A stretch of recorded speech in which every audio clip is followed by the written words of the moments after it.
Advocate Krishnadas 50 ദിവസം പിന്നിട്ടു മുണ്ടക്കായി ചൂരൽമല ഉരുൾപൊട്ടൽ ദുരന്തം നടന്നിട്ട് കൃത്യം 11ാം ദിവസം തന്നെ പ്രധാനമന്ത്രി നേരിട്ടെത്തിയിരുന്നു, സാഹചര്യങ്ങൾ കണ്ടിരുന്നു, വിലയിരുത്തിയിരുന്നു. കേരളത്തിന് അർഹിച്ച സാമ്പത്തിക സഹായം ലഭിക്കാൻ എന്താണ് കാലതാമസം? അങ്ങനെ കാലതാമസമുണ്ടോ എന്നുള്ളത് എനിക്കറിയില്ല. നിലവിലെ സാഹചര്യത്തിൽ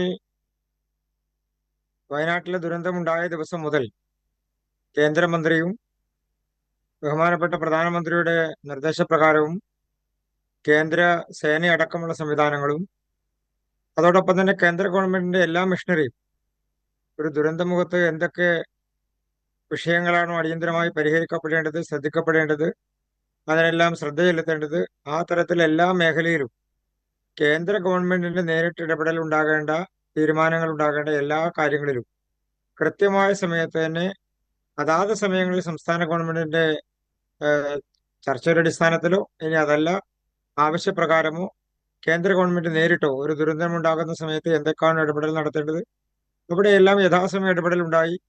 അതിനുശേഷം ബഹുമാനപ്പെട്ട പ്രധാനമന്ത്രി കേരളം സന്ദർശിക്കുന്ന സാഹചര്യമുണ്ടായി, വയനാട് സന്ദർശിക്കുന്ന സാഹചര്യമുണ്ടായി. ആ സമയത്തെല്ലാം സംസ്ഥാന ഗവൺമെന്റുമായി അതുമായി ബന്ധപ്പെട്ടുകൊണ്ടുള്ള നടപടിക്രമങ്ങളും അതിലേതെങ്കിലും തരത്തിൽ കേന്ദ്ര ഗവൺമെന്റിന്റെ ഇടപെടൽ ആവശ്യമുള്ള കാര്യങ്ങളുണ്ടെങ്കിൽ അതെല്ലാം ഞാൻ മനസ്സിലാക്കുന്നതനുസരിച്ച് ചർച്ചകൾ നടത്തിയിട്ടുണ്ട്. കേന്ദ്ര ഗവൺമെന്റിന്റെ ശ്രദ്ധയിൽ ഈ വിഷയങ്ങളെല്ലാം പെട്ടിട്ടുണ്ട്. സ്വാഭാവികമായും സംസ്ഥാന ഗവൺമെന്റാണ് ഇതുമായി ബന്ധപ്പെട്ടുകൊണ്ടുള്ള നടപടിക്രമങ്ങൾക്കുള്ള പ്രപ്പോസലുമായി പോകേണ്ടത്. ആ തരത്തിലുള്ള പ്രപ്പോസൽ അവർ കൊടുത്തിട്ടുണ്ടാകണമെന്ന് തന്നെയാണ് നാം വിശ്വസിക്കുന്നത്. അങ്ങനെ കൊടുത്തിട്ടുള്ള പ്രപ്പോസലുകളുടെ അടിസ്ഥാനത്തിൽ കേന്ദ്ര സംഘം എത്തിയിരുന്നു. ആവശ്യപ്രകാരം കേന്ദ്ര സംഘത്തിന്റെ സന്ദർശനമുണ്ടായിരുന്നു. അവർ വിശദമായി ആ കാര്യങ്ങൾ പരിശോധിച്ചിട്ടുണ്ട്. അതിൽ എത്രത്തോളം നഷ്ടപരിഹാരം നൽകേണ്ട സാഹചര്യമുണ്ട്, ഇനി അതല്ല കേന്ദ്ര സഹായത്തോടെ നടപ്പാക്കേണ്ട പദ്ധതികൾ ഉണ്ടെങ്കിൽ ആ തരത്തിലുള്ള കാര്യങ്ങൾ അതെല്ലാം കേന്ദ്ര സംഘവും അതോടൊപ്പം തന്നെ കേന്ദ്രത്തെ ശ്രദ്ധയിൽപ്പെടുത്തേണ്ട സംസ്ഥാന ഗവൺമെന്റും അതെല്ലാം ശ്രദ്ധിച്ചിട്ടുണ്ട്. അതിന്റെ നടപടിക്രമങ്ങളുമായി മുന്നോട്ട് പോകുന്നുണ്ട് എന്നുള്ളത് തന്നെയാണ് നാം മനസ്സിലാക്കുന്നത്. ഇനി അതിൽ ഏതെങ്കിലും തരത്തിലുള്ള സാമ്പത്തിക സഹായത്തെ സംബന്ധിച്ചാണെങ്കിൽ കേന്ദ്ര ഗവൺമെന്റിന്റെ കാര്യത്തിലാണെങ്കിലും സംസ്ഥാന ഗവൺമെന്റുകളുടെ കാര്യത്തിലാണെങ്കിലും ഏതൊരു ദുരന്തമുഖത്തും അടിയന്തരമായിട്ടുള്ള ഇടപെടലുകൾ നടത്തുക എന്നുള്ളതിനേക്കാൾ അപ്പുറത്ത് കൃത്യമായിട്ടുള്ള വികസന പദ്ധതികളോ അതുമായി ബന്ധപ്പെട്ടുകൊണ്ടുള്ള പുനരധിവാസ പദ്ധതികളോ പുനഃക്രമീകരണ പദ്ധതികളോ എല്ലാം നടക്കുമ്പോൾ അതിനു വേണ്ടിയിട്ടുള്ള നടപടികളും സാഹചര്യങ്ങളും സ്വീകരിക്കേണ്ടതും നടപടികൾക്ക് തുടക്കം കുറിക്കേണ്ടതും എല്ലാം അതാത് സംസ്ഥാന ഗവൺമെന്റുകളും ലോക്കൽ ബോഡി സംവിധാനങ്ങളും എല്ലാമാണ്. ശ്രീ കൃഷ്ണദാസ്, അങ്ങ് പറഞ്ഞ മറുപടിയിലെ 2 പ്രധാനപ്പെട്ട കാര്യങ്ങൾ എനിക്ക് തിരികെ ചോദിക്കാനുള്ളത്. ആദ്യം പറഞ്ഞ ഒരു കാര്യം, കാലതാമസം ഉണ്ടോ എന്ന് അറിയില്ല എന്നതാണ്. സാധാരണമായും ഒരു ദുരന്തം സംഭവിക്കുമ്പോൾ, പ്രത്യേകിച്ച് അതൊരു പ്രകൃതി ദുരന്തമാകുമ്പോൾ ആദ്യം നമ്മൾ പ്രതീക്ഷിക്കുന്ന ഒരു കാര്യമാണ് അടിയന്തര സഹായം, ഇടക്കാല സഹായം. പിന്നീടാണ് അങ്ങീ പറഞ്ഞ ഏറ്റവും പ്രധാനപ്പെട്ട വിഷയമായ സ്ഥിര പുനരധിവാസത്തിന് വേണ്ടുന്ന സഹായത്തിലേക്ക് കടക്കേണ്ടത്. നോക്കൂ, ഇപ്പോൾ ആന്ധ്രയ്ക്കും തെലങ്കാനയ്ക്കും ഒപ്പം തന്നെ ത്രിപുരയ്ക്കും അനുവദിച്ചിരിക്കുന്ന കേന്ദ്ര സഹായങ്ങൾ ഈ നിലയ്ക്ക് ഇടക്കാല സഹായം അനിവാര്യമാണ്, ആവശ്യമായി നൽകണം എന്നുള്ള ആ ഒരു തീരുമാനത്തിന്റെ പുറത്താണല്ലോ. അത് എന്തുകൊണ്ട് കേരളത്തിന് ലഭിക്കുന്നില്ല എന്നതല്ലേ ഇപ്പോൾ ഏറ്റവും പ്രധാനപ്പെട്ട പ്രശ്നമായി ഉയർന്നു വരുന്നത്? പ്രശ്നം സമൂഹത്തിന്റെ മുൻപിലോ സർക്കാരിന്റെ മുൻപിലോ ഉണ്ടോ എന്നുള്ളത് അറിയില്ല.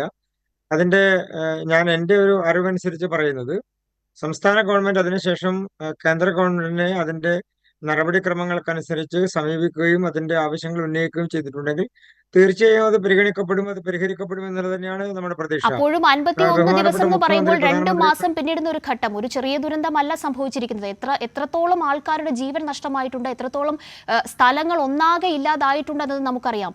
നിശ്ചയിച്ചതിലും മുൻപേ 30 ദിവസം താൽക്കാലിക പുനരധിവാസത്തിന് നിശ്ചയിച്ചു സംസ്ഥാന സർക്കാർ. അതിനു മുൻപേ തന്നെ ആ താൽക്കാലിക പുനരധിവാസം പൂർത്തിയാക്കി ലോകോത്തര മാതൃകയിലുള്ള സ്ഥിര പുനരധിവാസത്തിന്റെ നടപടിക്രമങ്ങളിലേക്ക് കടക്കുന്നു. അതിന് ഏറ്റവും പ്രധാനപ്പെട്ട കാര്യമാണ് ഈ കേന്ദ്ര സഹായം എന്ന് പറയുന്നത്. ഏറ്റവും സാധാരണ നിലയിലേക്ക് അവിടുത്തെ സ്കൂളുകൾ, ഒപ്പം തന്നെ വ്യക്തിജീവിതം, അവരുടെ മാനസിക പ്രശ്നങ്ങളൊക്കെയും മാറ്റി നിർത്തിക്കൊണ്ട് സാധാരണ ജീവിതത്തിലേക്ക് അവരെ തിരികെ കൊണ്ടുവരാനുള്ള ശ്രമങ്ങൾക്ക് ഏറ്റവും തിരക്കിട്ട നടപടിക്രമങ്ങൾ തന്നെയാണ് ആവശ്യം. അതിനൊരു പ്രത്യേക ചർച്ചയുടെയോ അല്ലെങ്കിൽ ഈ പറയുന്ന കാലതാമസത്തിന്റെയോ കേന്ദ്ര സംഘത്തിന്റെ സന്ദർശനത്തിന്റെ പോലും ആവശ്യമില്ല ഈ ഇടക്കാല സഹായം പ്രഖ്യാപിക്കുന്നതിൽ. അതിൽ എവിടെയാണ് കേന്ദ്രത്തിന് ഈ തടസ്സമുണ്ടായിട്ടുള്ളത് ശ്രീ കൃഷ്ണദാസ്? എവിടെയാണ് അതുമായി ബന്ധപ്പെട്ടുകൊണ്ട് താമസം ഉണ്ടായിട്ടുള്ളത് എന്ന് താങ്കൾ തന്നെ വിശദീകരിക്കേണ്ടതാണ്. ഇത് ഏതെങ്കിലും തരത്തിൽ കേന്ദ്ര ഗവൺമെന്റിനെ കുറ്റപ്പെടുത്താനോ, ഇതിൽ ഏതെങ്കിലും തരത്തിൽ BJP ഇപ്പൊ നിങ്ങളുടെ ഇൻട്രോയിൽ സൂചിപ്പിച്ചത് അതാണല്ലോ. നമ്മൾ കേട്ടുകൊണ്ടിരിക്കുന്ന, പ്രേക്ഷകർ കേട്ടുകൊണ്ടിരിക്കുന്ന ഇൻട്രോയിൽ കേന്ദ്ര ഗവൺമെന്റ് ഇതുമായി ബന്ധപ്പെട്ടുകൊണ്ട് ഒന്നും ചെയ്തിട്ടില്ല, BJP ഇതിലൊരു രാഷ്ട്രീയം കളിക്കുന്നു എന്നെല്ലാമാണ് നിങ്ങളുടെ ഇൻട്രോ പറയുന്നത്. അപ്പൊ നിങ്ങളുടെ ഒരു വിവക്ഷ അനുസരിച്ച് സ്വാഭാവികമായും ഇതൊരു രാഷ്ട്രീയ പ്രചരണത്തിന്റെ വേദിയാക്കി മാറ്റാനാണ് നിങ്ങൾ ആലോചിക്കുന്നതെങ്കിൽ അങ്ങനെയെങ്കിൽ ഇന്നലെ കെ നേരത്തെയും സുരേന്ദ്രൻ നിങ്ങൾ പറഞ്ഞ വിഷയം കഴിഞ്ഞ എന്താണ് ശ്രീ കൃഷ്ണദാസ്? കഴിഞ്ഞ ദിവസം കെ സുരേന്ദ്രൻ മാധ്യമങ്ങൾക്ക് മുന്നിൽ പറഞ്ഞ വിഷയം എന്താണ്?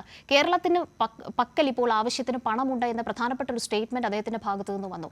അതും പൊതുസമൂഹം തന്നെയാണ് കേട്ടുകൊണ്ടിരിക്കുന്നത്. അടിയന്തര സഹായത്തിന് എപ്പോഴാണ് ഒരു തീർപ്പുണ്ടാകുക, ആ ആവശ്യത്തിൽ എപ്പോഴാണ് ഒരു തീരുമാനം വരിക എന്ന് ചോദിച്ച ചോദ്യത്തിനുള്ള അദ്ദേഹത്തിന്റെ ആദ്യത്തെ മറുപടി അതായിരുന്നു. 2018 പ്രളയ കാലഘട്ടത്തിൽ കേരളത്തിന് ഇത്ര വലിയ നഷ്ടമുണ്ടായി. അതിൽ കേന്ദ്ര ഗവൺമെന്റ് തന്നത് 2000-ലധികം കോടി രൂപയാണ്. ഇതാണല്ലോ നിങ്ങളുടെ ഇൻട്രോയിൽ നിങ്ങളുടെ അവതാരകൻ പറഞ്ഞത്. ഉം. അതിൽ സ്വാഭാവികമായും കേന്ദ്ര ഗവൺമെന്റ് കൊടുക്കേണ്ട പണത്തിൽ ഏതെങ്കിലും പെൻഡിങ് വെച്ചിട്ടുണ്ടോ? സംസ്ഥാന ഗവൺമെന്റ് ആവശ്യപ്പെട്ട പണത്തിൽ നിന്ന് ഏതെങ്കിലും പെൻഡിങ് വെച്ചിട്ടുണ്ടോ?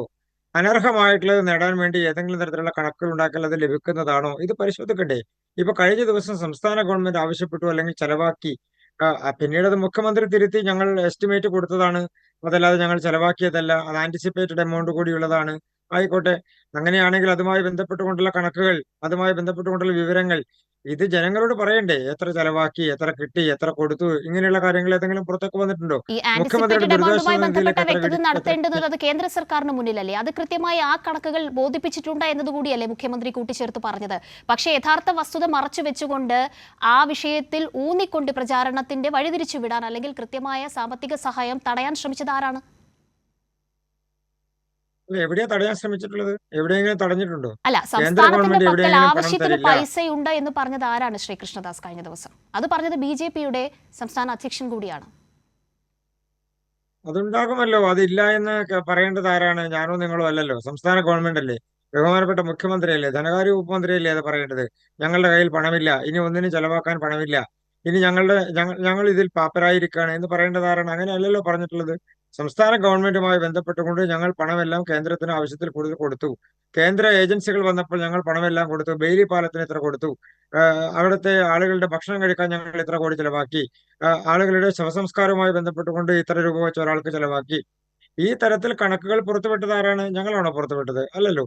അപ്പൊ സംസ്ഥാന ഗവൺമെന്റ് അതുമായി ബന്ധപ്പെട്ടുകൊണ്ടുള്ള കണക്കുകൾ പറയുമ്പോൾ അതിന്റെ വ്യക്തത വരുത്തി അതിൽ കിട്ടേണ്ടത് എത്രയാണ്, കിട്ടാത്തത് സംസ്ഥാന എത്രയാണ്, ഗവൺമെന്റ് ഈ അതിൽ വിഷയവുമായി ലഭിക്കാൻ ബന്ധപ്പെട്ട് അർഹതയുള്ളത് അത്തരത്തിൽ ഒരു എത്രയാണ്. വ്യക്തമായ കണക്കും പുറത്തു വിട്ടിട്ടില്ല എന്നുള്ളത് മുഖ്യമന്ത്രി തന്നെ നേരിട്ട് പറഞ്ഞിട്ടുള്ള കാര്യമാണ്. രണ്ടാമത്തെ ഒരു കാര്യം, ഈ വിഷയത്തിൽ വളച്ചൊടിച്ച് വാർത്തകൾ പ്രചരിപ്പിച്ച മാധ്യമങ്ങൾ തന്നെ അത് തിരുത്തി പറഞ്ഞതും ഈ പൊതുസമൂഹത്തിന് മുന്നിൽ തന്നെയാണ്. ആ നിലയ്ക്ക് ഒരു കണക്കും നിലവിൽ സംസ്ഥാന സർക്കാർ പുറത്തു വിട്ടിട്ടില്ലല്ലോ ശ്രീ കൃഷ്ണദാസ്. അല്ല, താങ്കൾ തന്നെ ഒരു കൃത്യമായ വ്യക്തത വരുത്തിക്കൊണ്ട് പറയൂ, സംസ്ഥാന ഗവൺമെന്റിന് എത്ര ചെലവാക്കി, ഉം. കേന്ദ്ര ഗവൺമെന്റിൽ നിന്ന് കിട്ടാൻ അർഹതയുള്ളത് എത്രയുണ്ടായിരുന്നു, അങ്ങനെ കിട്ടാൻ അർഹതയുള്ളതിൽ കേന്ദ്ര ഗവൺമെന്റ് എത്ര കൊടുത്തു, കേന്ദ്ര ഏജൻസികൾ എത്രത്തോളം സഹായം ഏത് ഈ വയനാട് വിഷയത്തിലാണ്? ഇപ്പോൾ ഈ ദുരന്തവുമായി വയനാട് ബന്ധപ്പെട്ടുകൊണ്ട് ദുരന്തവുമായി ബന്ധപ്പെട്ടാണോ? ഞാൻ മനസ്സിലാക്കുന്നത് 2000-ൽ പരം കോടി രൂപയുടെ സഹായം ഇപ്പോൾ സംസ്ഥാനം ആവശ്യപ്പെട്ടിട്ടുണ്ട് എന്നതാണ്. എനിക്ക് കൃത്യമല്ല വിവരം, കാരണം ഇതുമായി ബന്ധപ്പെട്ട് ഏറ്റവും ആദ്യം സംസ്ഥാനം കണക്കുകൾ ബോധിപ്പിക്കേണ്ടത് അത് കേന്ദ്ര സർക്കാരിന്റെ മുന്നിലാണ്.